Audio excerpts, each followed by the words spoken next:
One of my favorite parts about kites has always been that it's taken me places I would never otherwise get to experience. It's exposed me to things, to projects and people that I would never otherwise do have a part in or meet. Today's episode's all about that. Welcome back to the Pilots Meeting. This is Skyrider Limited. I am Jesse. Today, we are going on an adventure with Brett Marchel.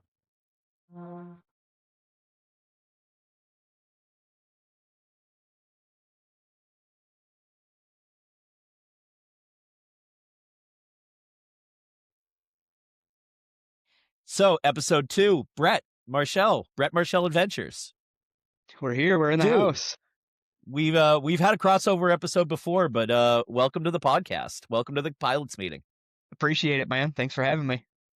Yeah, dude, I'm stoked because this whole thing's about like the stories and adventures that kiting brings us into, and you've had some adventures. Like you've gotten around a bit. Yeah, fair amount. You know I've what I been mean. some places, seen some stuff. So I guess we have to start at the beginning. How did you find kites? How did kites find you? Ooh, yeah, kites found me. That's for sure. Yeah. So back in the day, gosh, what was that? 2013, I believe it was, maybe 2012. I was up north Michigan. Just finished what would be my last downhill mountain bike run, and I didn't know it. Thanks, kites. And yeah, so I left the mountain. we we went to a nice little tourist area, Mackinac Island. Okay. And when I strolled onto the island, we're just rolling through town. Cool little place. There's no motors on the island. That's no cars, right? Yep, no cars. That's the island with no cars, right? Okay. Yeah. The only motor is the fire truck and the ambulance. That's the only motors allowed on the island. So it's super cool and old school. We're walking through town, looking at all the stuff, and I happened to come across a toy shop. And well, I mean, judging by my basement, I can't pass up a toy shop. So yeah, we can definitely talk about the other hobbies in here because I mean, you and I have bikes in common, but in our professional lives and everything.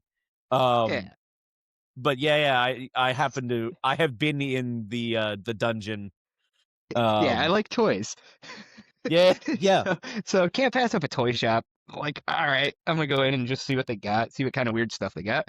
Walked in there, and dude, the first thing you saw when you walked in was an entire wall of dual line sport kites hanging, just one after another. There must have been 150 of them hanging there. That's super cool. It's like, dude, that's kind of cool. And they had a video playing, and it's like, man, that looks kind of fun. It's a controllable kite. That's kind of neat. And I without permission, I spent way too much on a kite and bought a $60 dual line kite. The Vision. Yes, I know. Okay. Yeah, we'll get there. And, I mean, just the start that it was a dual line kite from the jump too, but oh yeah, I mean, controllable kite. That hit me right in the feels. So I bought that kite and actually didn't fly it that weekend until we came home. Went out, flew the kite, and oh boy, did that send me down a rabbit hole. I didn't know how to put it together. I didn't know how to hook up lines. I didn't know anything, right?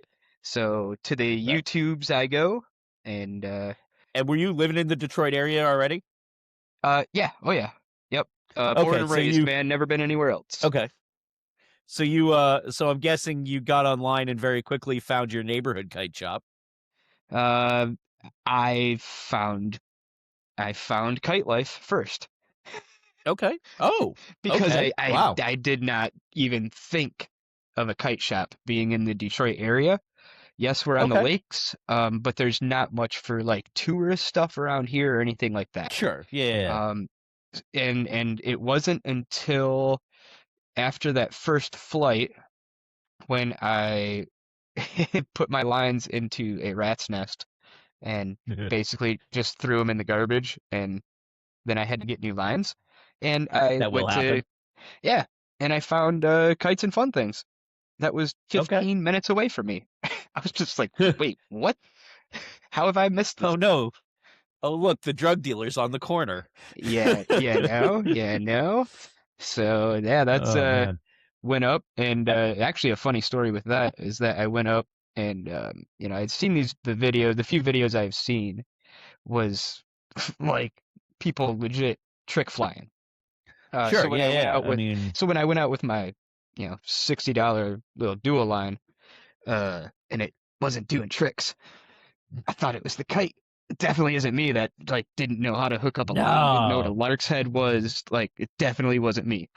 So Right. here I go up to the kite shop and to get new lines and stuff. And I'm talking with John Trinaple, and Oh boy. yeah, I still feel bad about this.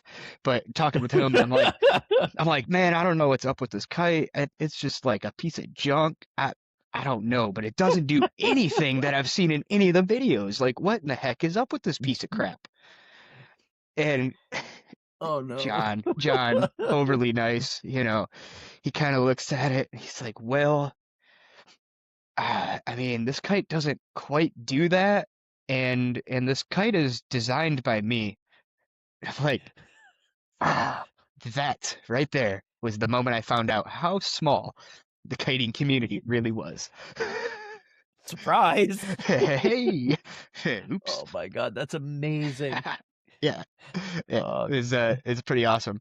And that was man, that was the start of the addiction right there. And he took me down a road of real kites.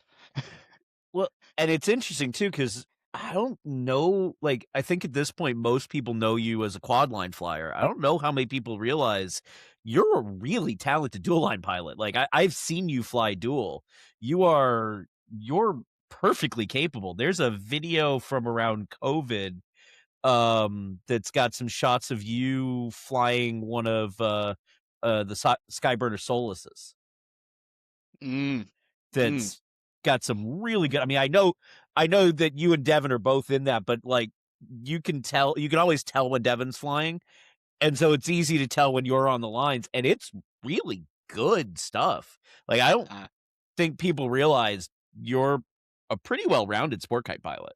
yeah, appreciate that.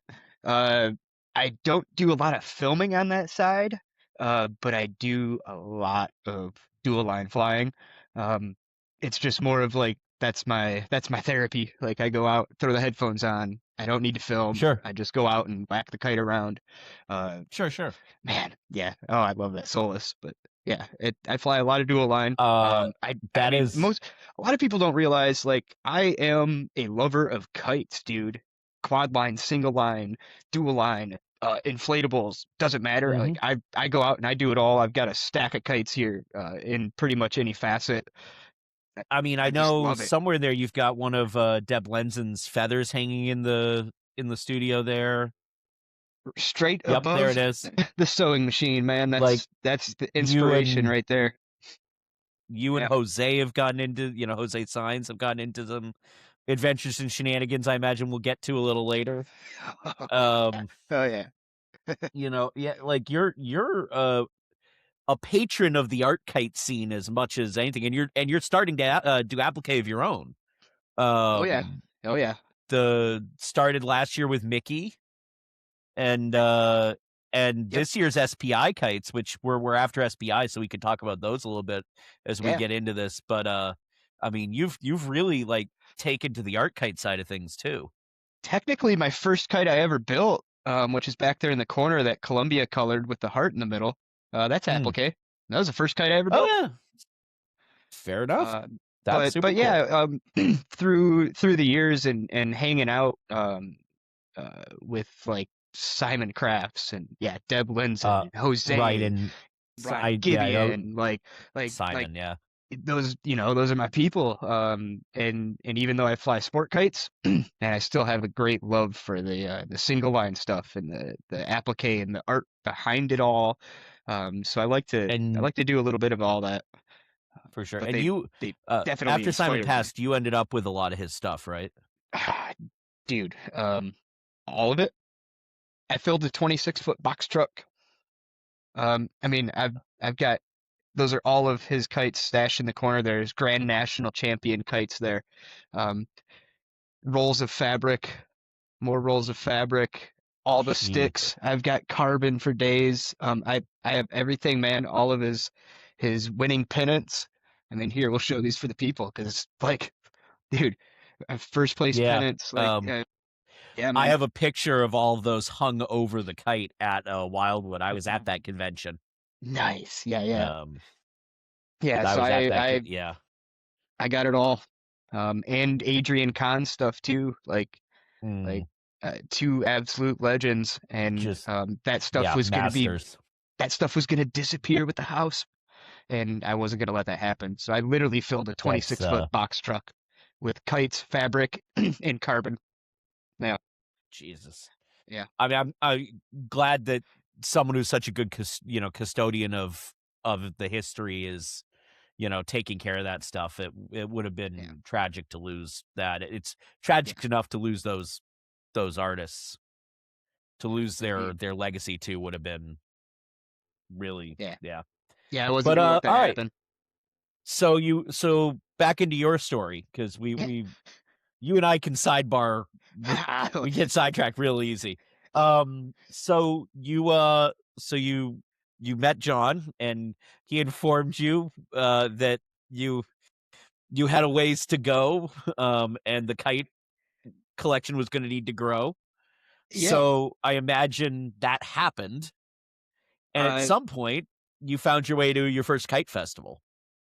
Uh, yeah. So from that point at John's, where I greatly embarrassed myself, I went on to more YouTube stuff just to, Okay.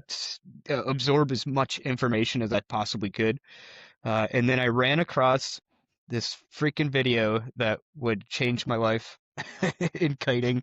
Um, Okay. and it was JB flying a quad like in a river, surrounded by Ah, trees. was it the Zen video? Yes, sir. Yes, sir. Oh Surrounded my by god. trees in the Yep. river, dude. I Like, know. and Yep. and anybody that has followed me, I mean, that's my jam. Even before Yeah, because kites, obviously. you're a big urban kite guy. Oh yeah. Well, we got Detroit right here, so Right. Yeah. it's awesome. Urban playground. But before all that, like I'm a lover of nature, love to be outside, hiking, kayaking, fishing, like whatever outside. So Sure. when I saw him flying a kite where like you shouldn't be able to fly a kite, that Right. sparked something in me that just like opened it up. So then I went down the rabbit hole of quads. Got my first quad and All went right. all in and So started learning that. what did you start with? I st uh, it wasn't a $60 kite. Um, I started with a stock B series, Okay. Okay. um, because I typically am one to uh, buy once, cry once. Like I'm gonna Sure. buy the Yeah. good Yeah. stuff and not worry Yeah. about the Yeah. crap. So yeah, I went with the B series, and then went down that rabbit hole of trying to learn that. Uh, Sure. and actually got a hold of JB. He was on his countrywide tour at the time. Okay. Happen the timing, man, the way the universe works, it's so wild. The timing of that happened to be when he was in Cleveland, at Vern Oh. Melodis's house, and he his Oh. yeah, who That's a small world. ends Yeah. up being one of my teammates later on. Right. But he was in Cleveland. A couple of days later, he was going to be in Chicago, and I'm like, bro, I'm right between. You want to stop by and like teach me how this thing works? And I couldn't believe it, but he agreed. And he's like, if you got a bed, I'm coming. I'm like, I got a bed. Come on over. I mean, So, kiting is a little like, local music in that regard that sometimes you just couch surf your way across, right? dude, no kidding, no kidding. So yeah, so he came out. We had a really, really good session in zero wind. there was nothing when he came, and it was one of Sure. those like I've got him for today, and this is all we're gonna get, so I'm hammering. Um, Right on. and yeah, didn't stop the whole So time. this is like iQuad around the Just country, right? post iQuad. It Okay. was while he was touring the country looking for his next team. Oh, okay. So this was just before Kite Life. Okay. Correct. Yeah, that's Okay. kind of what sent the whole thing off into the snowball Gotcha. that was Team Kite Life. Right, right, right. Because we hit it off like instantly, um, which which is awesome. But yeah, so he did that, and then it was like 4 or 5 months later, he called me up, because we had gotten fairly close at that time, and he called me up and he's like, "Hey, dude, so you want to go to a kite festival?" I'm like, that's a dumb question. Yeah. He Yes. goes, all right. He's like, all right, cool. He goes, well, do you want to go to India? I'm like, oh, well, I love traveling. I traveled, all my life. And I'm like, yeah, I want to go to India. He's like, all right, cool. Next month. It was like 2.5 weeks. He's like, 2.5 weeks. You could be there. I'm like, wait, what? You mean like we're actually going to India to fly kites? And he's like, Yes. yeah, let's go, man. So he warned me that there would be no wind. Well, that's kind of my jam at that Oh, I point. know which So festival this is then. So this is that festival that happens in our winter where they're on like the that like pavement and there's never any wind. we were all over, but yeah, it's northern, the Desert Kite Okay. Festival. Oh. So Oh, we were that's in the one northern that India. I think Will Sturdy did that one once. Okay, Yeah, yeah. okay. Yeah, I so that's the other one that's like out in that and there's just nothing. You're just in the desert. Yeah, yeah. We rolled up, like we flew one night at this palace. I mean, on these Okay. these palace grounds, it's just unbelievable. And then the rest of the time we were, yeah, flying in some dirt lots, like super gritty, no wind. But he gave me that warning, and literally 2 weeks before I was gonna be there, I bought an indoor quad. Okay. Um, and it didn't come out of the bag until I got over there. I learned how to fly indoor quad on stage after 6 months of flying quads to begin That's with. awesome. But And me I and him mean went that and killed it, dude. It was that awesome. kind of fits I mean you are sort of a right into the deep end kind of guy, aren't you? Yeah. Oh yeah. It's one of those. So, You either do it or you don't. And yeah, I'm not gonna not do it. for sure. So, I guess how many countries have you hit on your Kite World tour at this point? Oh boy. Um, oh gosh. Countries. Well, uh India, Canada, Jamaica, Colombia, France. Um, yeah, I think that about covers it. I've kind of stayed away from Asia just because of the 40 hours of travel and all that. Yeah, that's fair. That's it's a I ain't thing. down with that. Yeah, Yeah. yeah, that is a thing. But no, Um I've gotten around. and your fixture on the US scene, you and SkyFX, which I guess good segue for you there. So, yeah. So Yeah.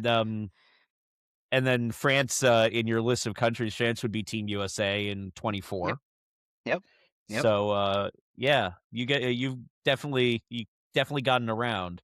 Yep. Yep. Um so And the I team guess kite let's life bit. So yeah, Oh yeah, been right, on right. some Yep, Kite teams, Life. and Yeah, yeah, uh, yeah, grew up, basically grew up in kiting, team flying. I did have right. that little bit of a adventure solo at the very beginning there, but quickly after India, that's when John was like, "Hey, I'm looking to build a new team," and boy, down the rabbit hole I went. Sure. And that excitement being with the team, kind of led me to uh, hone my skills in that facet of kiting in my local area. So that's why I formed SkyFX. We had Okay. a good group of people around here that none of them like went shoulder to shoulder, none of that. Like they don't, they're just like, no, man, uh-uh. I'm gonna take you guys out of the sky, like everybody says. Okay. And And I wasn't, yeah, and I wasn't having it. I'm just like, right on. yeah, like let's go.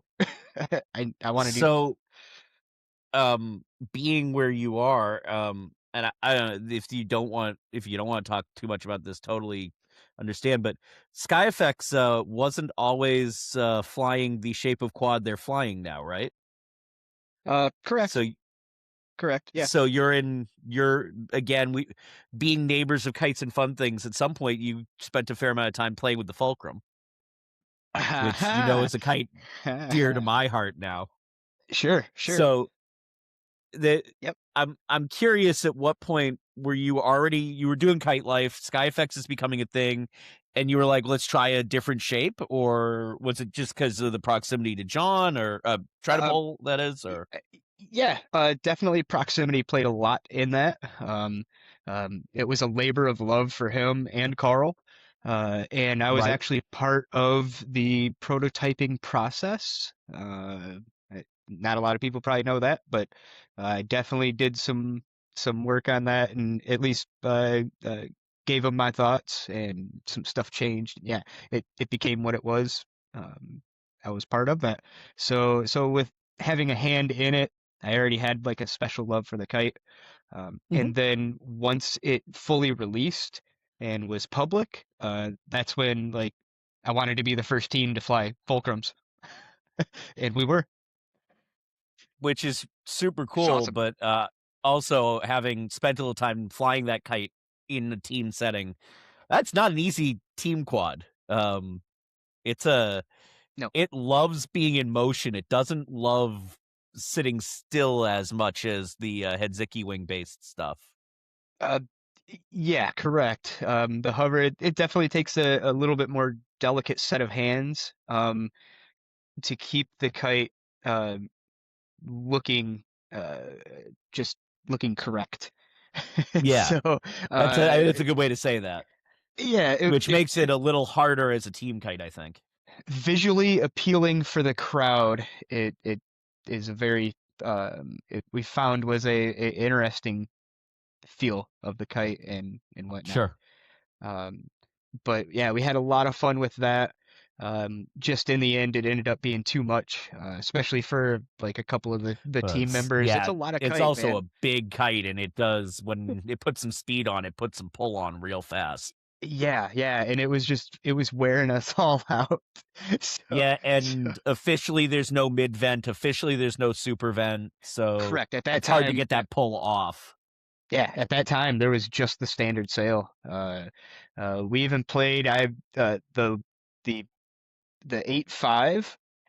Hmm. I'm not exactly sure on the dimensions of that 8.5, but it may be that might have come about from we were trying an indoor version, because of the amount of pull Ah, that that kite had. I was very interested in seeing what we could do with an indoor version, so I actually talked so Turnipole into making a smaller one, and we I actually don't know tried about the flying that chicken indoor and for a egg. while.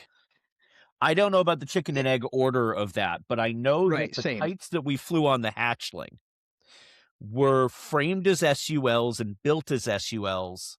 And Chris Goff had put a bridle on them that was direct to the uprights to street fly them for the Jubilee Parade, and that Okay. they were originally handed to me when I got over for the hatchling as, these are indoor fulcrums. Do you want to try them in the gym?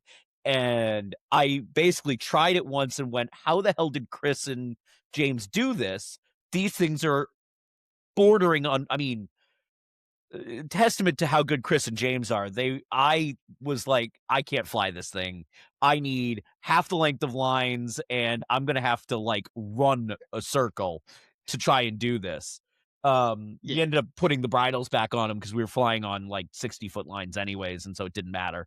But Oh, okay. Yeah, yeah. I know that Chris actually did do it. There is an indoor bridle in existence for the full size SUL that Chris did for the Jubilee, and that Oh, I think they use for Carl's one of Carl's projects that he does, that's on the like holiday pageant thing he does with the ice skaters. okay. Yeah, yeah, yeah, yeah. They've started doing fulcrums, I think, for last year's production, and Dude, those are beautiful sails too. yeah, Vintage sails. I Oh don't. my. Yeah, they're. Mm, I think they're full die sub. Yeah, they're really cool. yes. Yeah. Gorgeous. Which we'll get there in a bit because you know a thing or two about that too. Um, Yeah. so I don't know if we've muddled the timeline here, but so SkyFX exists. You're messing with fulcrums. That's not ideal. And at some point, John Barresi says to you, "Hey, do you want to work on a kite?" Yes. Yep. Um, yeah, at that point, he was looking to move in his own direction. Um, and he had some thoughts. So, and like I say, especially at that time, we were super, super close. So he came to me. Um, the guy that like just started sewing like a few months before that just to keep my kites fixed and going because like I didn't have Sure. I don't have a crap load of money, so I can't just go buy new kites. So I had to fix my kites, and that's how I learned how to sew. Because my mom's a quilter, so went straight to the source. Said, "Hey, moms, you got to That's teach me awesome. how to do this, man, because my kites are falling apart." So yeah, That's awesome. so he came to me, and and once again, like I'm all in. I'll do everything to the absolute best of my ability when I've got to do it. But I'm like, there's all these people, dude. Like, there's the Bazzers of the world. There's the Revolutions, and like I'm like I've never like just built a kite from scratch and changed dimensions, and I don't know what all that stuff does. Uh, but You're, But if you want me to do it, you know I'm gonna go all in for you, bro. Like I'm in. So I I somehow agreed to it and went down quite the rabbit hole. Um and yeah, I know there's some really interesting like prototype steps along the way. There's some kind of weird Djinn offshoots around. no, yeah, very few people, only people that have been here in the dungeon have really seen. However, we can go take a peek.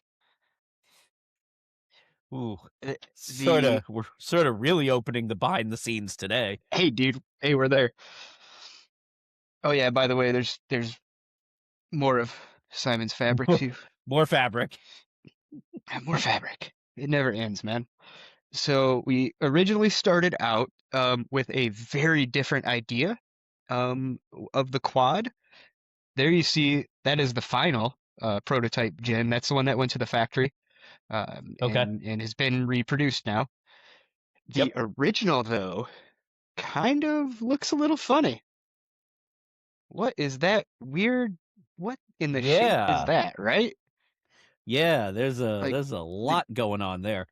yeah, the Djinn has a like a boner. It's Yeah. Little there's little there's bulge. a little something there. So Yeah. yeah, there you go. Open doors. Only people that have been in the basement here have seen that. So that is the original shape we started with on the Djinn, and um, our our goofy thoughts of with that is that um we were gonna give the sail some shape, like a dual line kind of. Sure. Um, which is kind of hilarious now that, the Fulcrum came out after that, like Right. and kind of accomplished what we were going after. As far as like we wanted to try to find a quad line that could possibly do like dual line style tricks, like as far as like the Sure. cascade and stuff like that.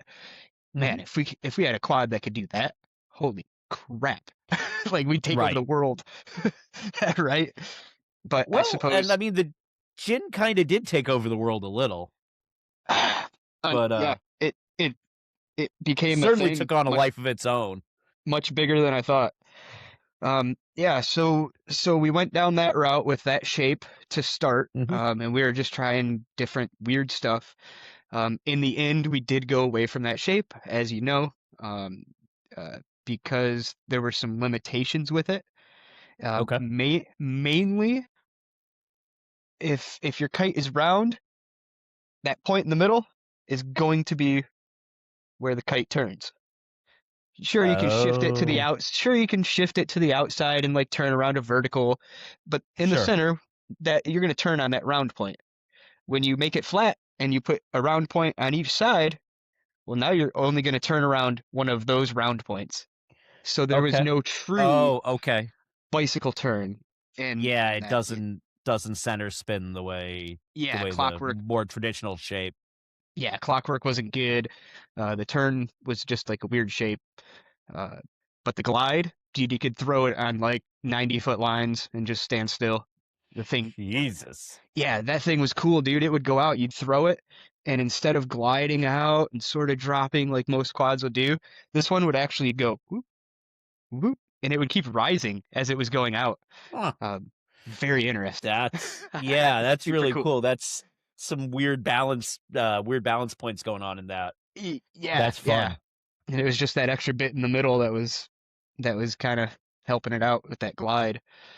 So we went away from that, and that's when going back to that more traditional quad shape, but Hmm. playing with that, Well, that's when it really sort of, started. right? Because like the Djinn's an interesting kite too, just because it looks traditional when it's flying, but when you actually flatten the sail out, like take the frame out and open it up, it's very different. It is a three-dimensional kite. There's depth in that sail, Yeah, unlike a rev, like a traditional Revolution 1.5 size sail is flat. That is correct. flat cut panels, flat seams, done.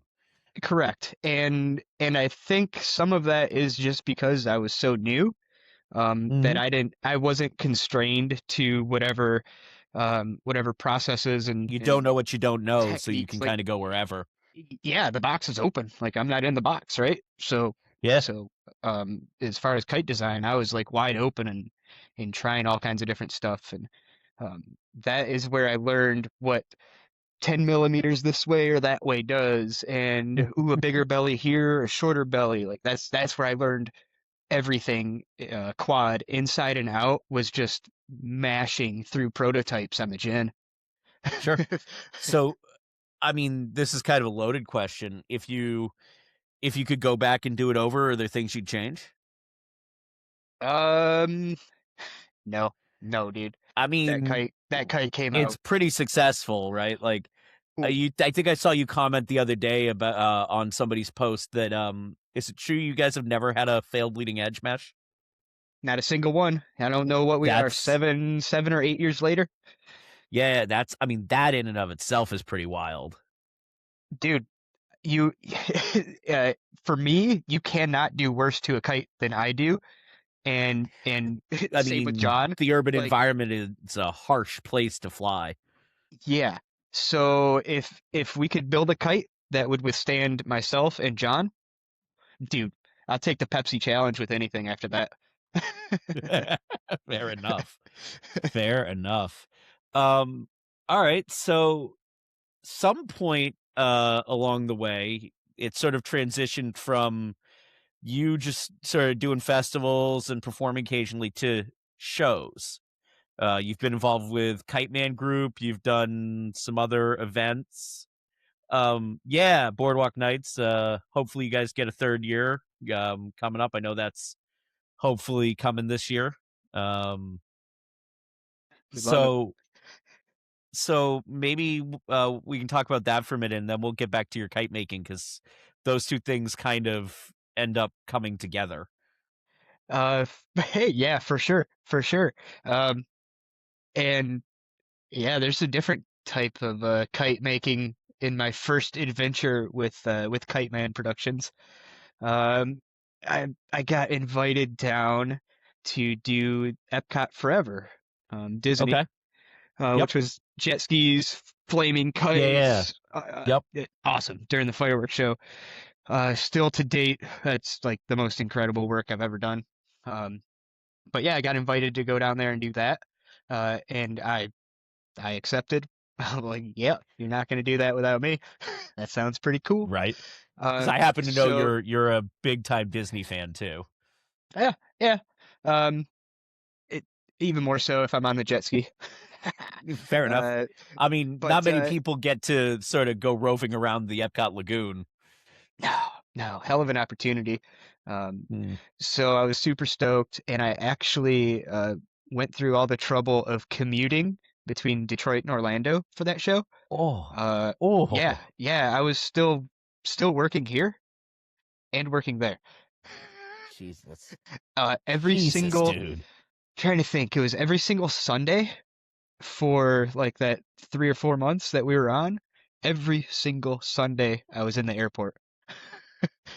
So I basically do a week on and a Oh, week off, going back and that's forth, wild. working seven That's days a week wild. everywhere. Uh, Okay. but learned a lot about industrial kite flying at Right. that Yeah. point Because I because mean, those kites are not kites, right? whole different thing. Yeah, yeah, whole different thing, whole different kite materials, everything. John, in the episode with John, we got talking about like construction details and dealing Oh, with sweet. things Okay. like dunking them in the lagoon and the stuff that's in the lagoon that we probably don't really want to talk about or know. Um, Yeah, Lots it's of just water. pyro leftovers. Yeah, It's just water. yeah, yeah, absolutely. It's fine. Yep, yep, yep, yep, yep. Don't come after me, mouse.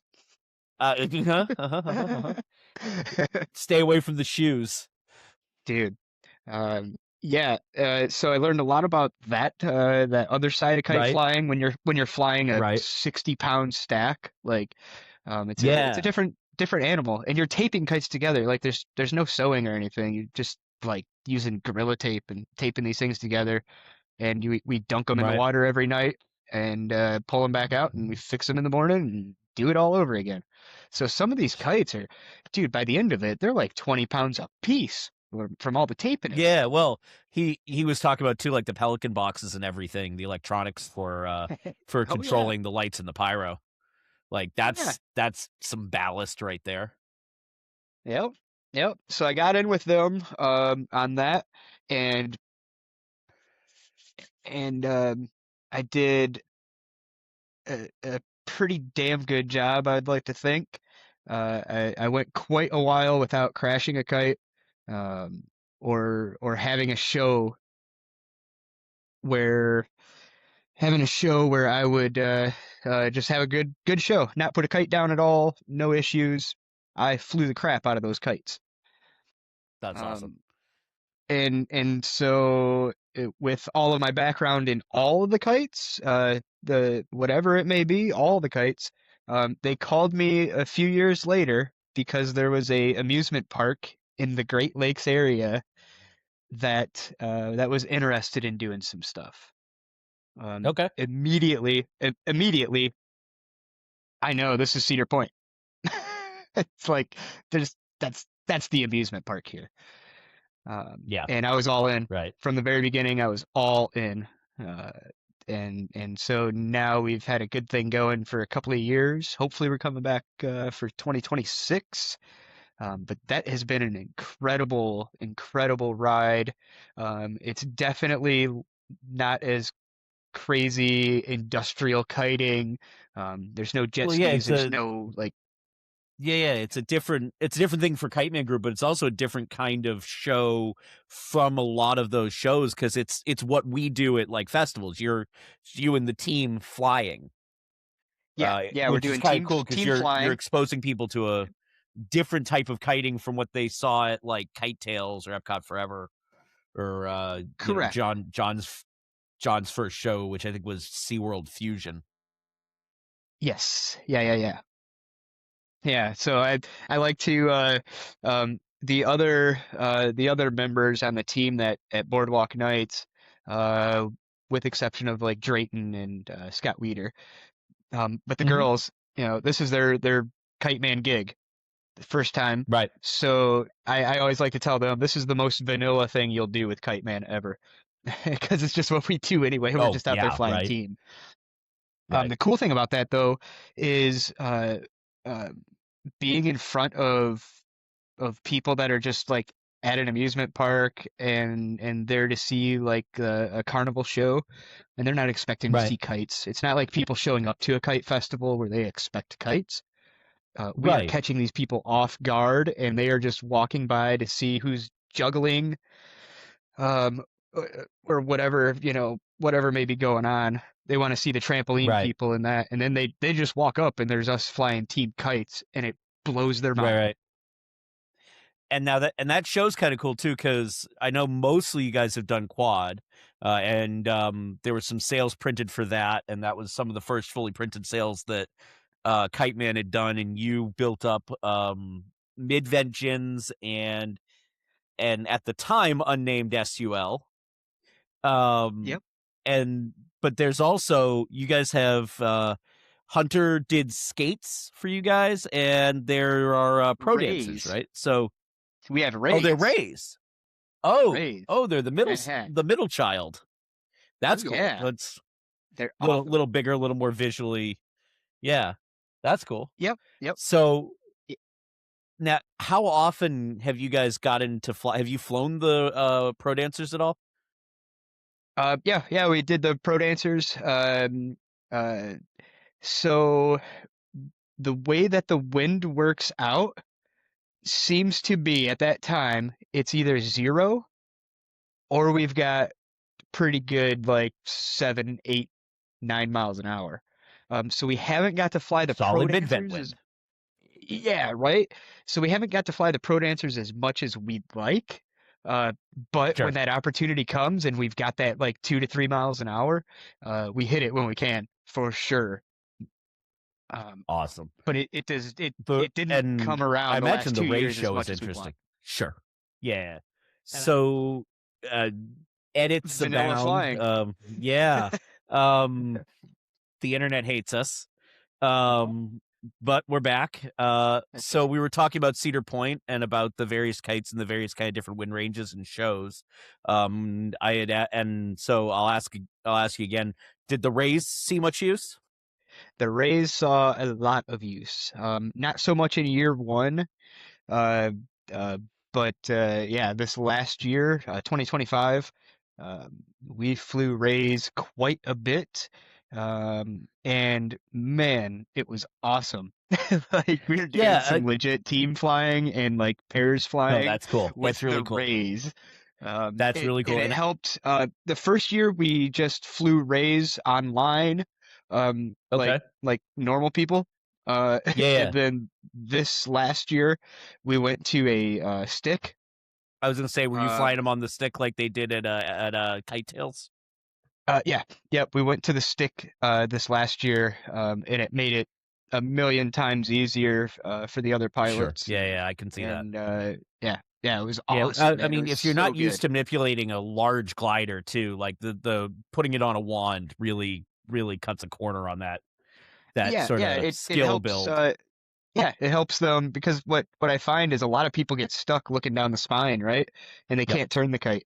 And yep, it's like it doesn't turn on its own, man. And with that nope. stick, You dude, gotta get to the side of it. yeah, yeah, with that stick, no matter what, it gets them out to the side, away from Sure, looking down the spine, and man, it was sure. like a million times better. It's That's awesome. awesome. So we mentioned it a couple of times. Cedar Point also brought a new project for you. And I that shirt keeps popping in and out of the bottom of the frame. So let's talk Yeah, Aurora. baby. Yeah, Aurora. Oh man. Um, where do we start with the Aurora? I so Well, we go into the Djinn UL, right, because ultimate good. That there isn't a dedicated SUL Djinn. Um, nope, nope, nope. And the UL wasn't not performing the way we would like. Um, it's in not the the easiest very ultralight to fly. correct. In 1 mile an hour, it once again, much like that fulcrum indoors, right? It Hmm. takes a special set of hands, and it wasn't for everybody. So I needed something that I could reliably fly, especially with SkyFX. You know, we got some members that like can't move their feet very fast, that kind of Sure. thing. They're not going to be as athletic as, the 30 somethings. Right. So I wanted something that I could fly in very low wind without moving too Okay. much. And then it kind of got sidelined a little bit with the Boardwalk Night stuff, and that it just got sidelined because I had Yeah, because you so were many working on it. projects going on. You were working on it like back before Team USA, like France in 24, right? Yes. Um, but it hadn't become its what it is at that point. Um, Okay. and France was the real kick in the ass that I needed when we showed up to fly our competition routine, dude, and it was, Because you guys got one of the low wind days. dude, not only one of the low wind days, we got one of the low wind 5 minutes. Oh, So God so we bless went out Burke. there, dude. We started in three, and it was fine. It was wonderful, but man, it quickly went to zero. And in the Sure. background, Fortuna found and sportkite.org, Hmm. they have the video of our performance, of our competition performance. And if you look in the background, you'll see like pilot kites just rolling over, turning into a And ball, yep. and Yeah. just falling out of the sky. Like there was nothing. Um, and we fought through it. We finished the routine, which I'm super proud of. I don't care. I told them the day before. I said, I don't care what place we take. Let's go out there. Let's finish the routine, beginning to end. We're gonna do it. Right. And man, did we ever did we ever do it? I was so proud of them. And it was tough, and that was the kick in the butt Yeah. I needed to have a true no wind kite. Sure. So that's when I came home from France, and with a couple of ideas, I got a really nice idea for that center I mesh. say it's a So there's really no unique mesh on the top vent. outside. Yeah, yeah, Yeah, really and that unique actually top vent. comes. That actually comes. Man, I'm not even gonna try because I will butcher the name. But there's a guy in Europe, and he has a very similar mesh setup like that.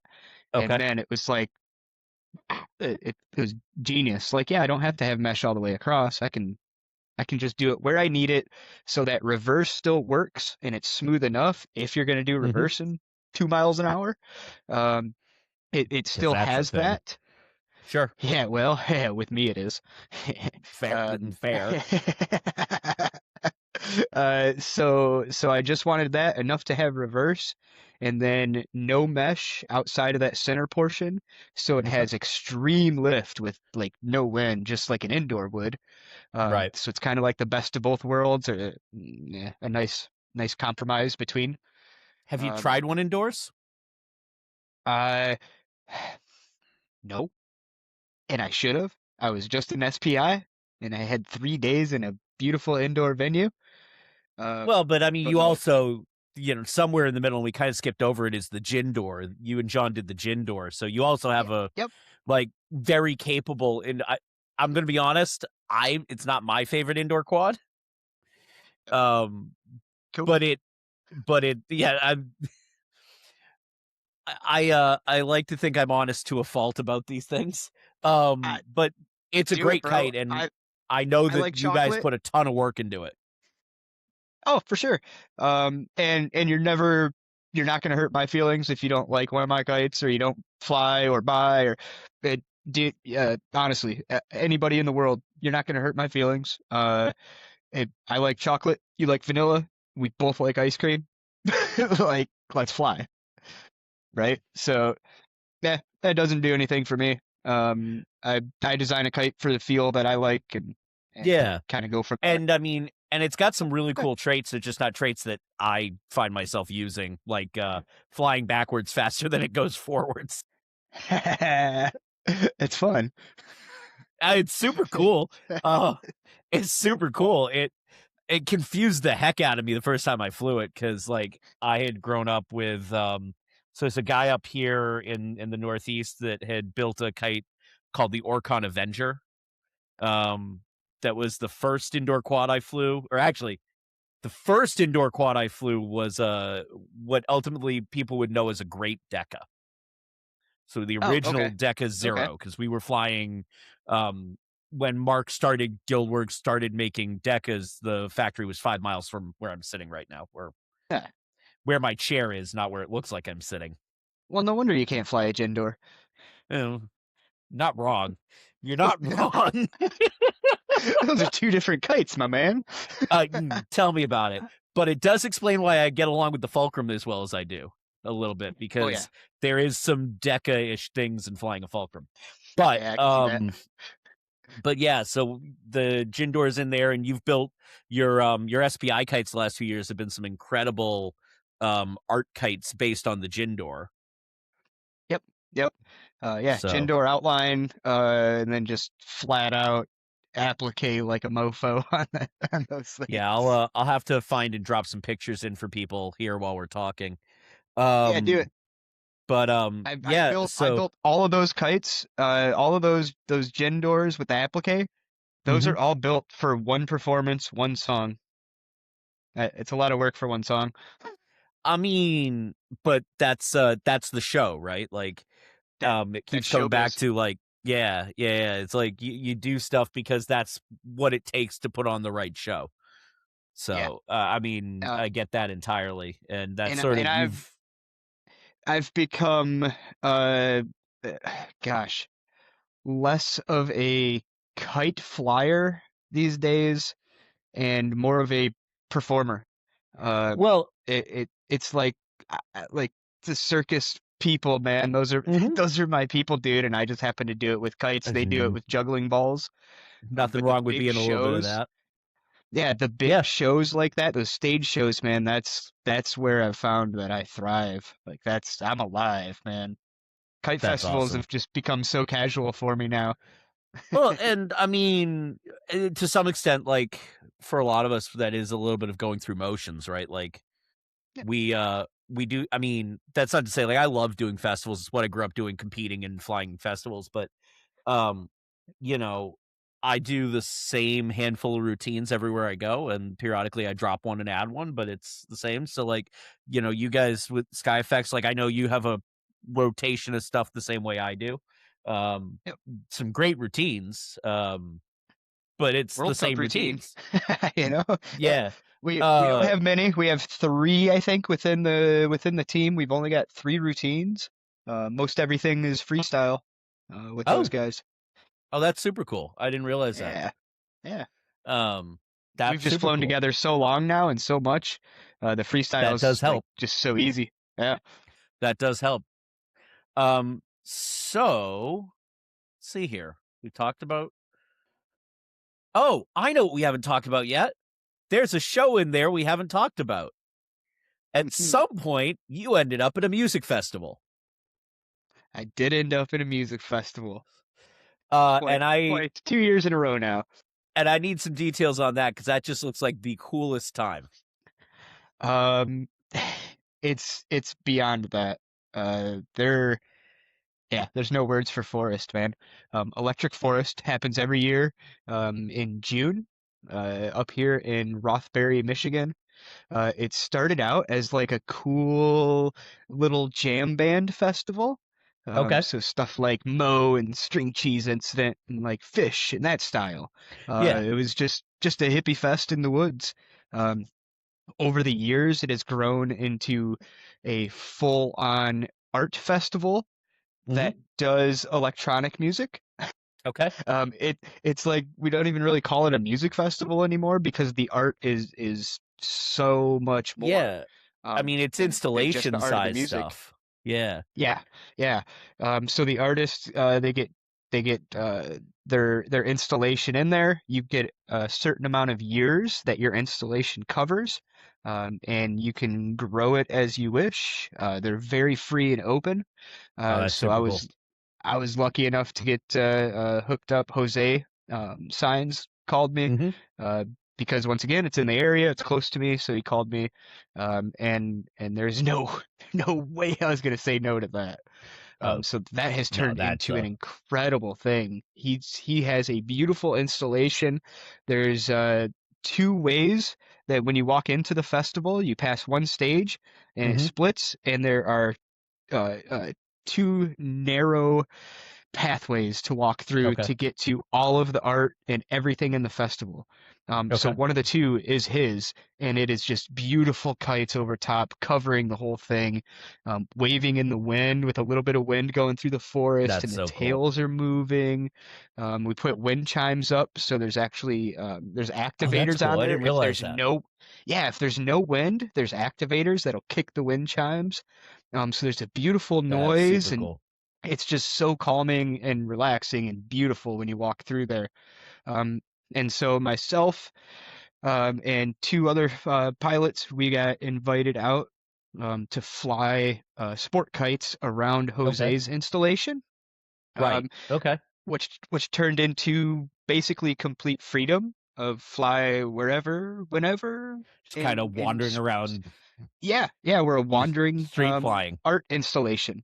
Correct. That's really And cool. so we're playing with the people, it just like amongst the crowd, right in front of the stages. We're on the rail flying kites, dude, like surrounded by people. It's So insanity cool. and so much That's so love, cool. and it's such a beautiful thing. Yeah, that is Electric Forest is like nothing else.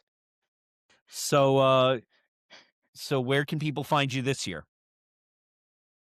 This year, um, fingers crossed, Electric Forest. Come Okay. on out. It's gonna be a heck of a year. The artist lineup is amazing. Fingers crossed for Boardwalk Nights again. Sure. We're in process of trying to figure some stuff out with that. Okay. uh, I will be in Pensacola, Florida in March. Grand Haven, Michigan in May. South See Lyon, you there. See you there. Michigan. Yeah, heck yeah. Um, and then, boy, beyond that, I'm trying to make Whiskiff happen, but that Okay. depends on Boardwalk Nights. That kind of pushes right Sure. up into Whiskiff. Sure. Yeah. And Yeah. then Right. Because that's Boardwalk Nights is what, mid-July into like beginning of August. Correct. Yep, mid-July to mid-August. It literally Okay. ends like on the Sunday or whatever that Whiskey starts. Gotcha. Yeah. Yeah. Gotcha. Little Yeah, tight. a little tight, but I mean, Yeah. man, it's the kite life. It's that it is. Well, Yeah. hey man, thank you so much for the time for hopping on, sharing the adventures with us. Yeah, dude. Thanks for having me. It's been Uh, a good time. It's always good to uh, share the stories of kiting and what else is out there. right. Cool, man. Anything? Give us the socials real quick so people can find and follow along. Oh, dude. No TikTok. You ain't gonna find me there. Fair enough. Yeah. Go to the Facebooks, Instagram, YouTube. But Facebook and YouTube, that's where I really Yeah. jam out and put all of my stuff. Brett Marchel Adventures on YouTube. Brett Marchel Correct. Facebook, And then, yeah, Brett Instagrams. Marchel. Yep, Gotcha. Instagram. Okay. Instagram, I have Brett Marchel Adventures, as well as the Djinn Master. Ah. I'm sure John loves that. Yeah, well, somebody's got to be number one, bro. Awesome. Well, hey, man, thank you so much. Thank you to all of you for tuning in, watching this, liking, subscribing, sharing, and we will see you out there, Skyrider. Yeah, baby.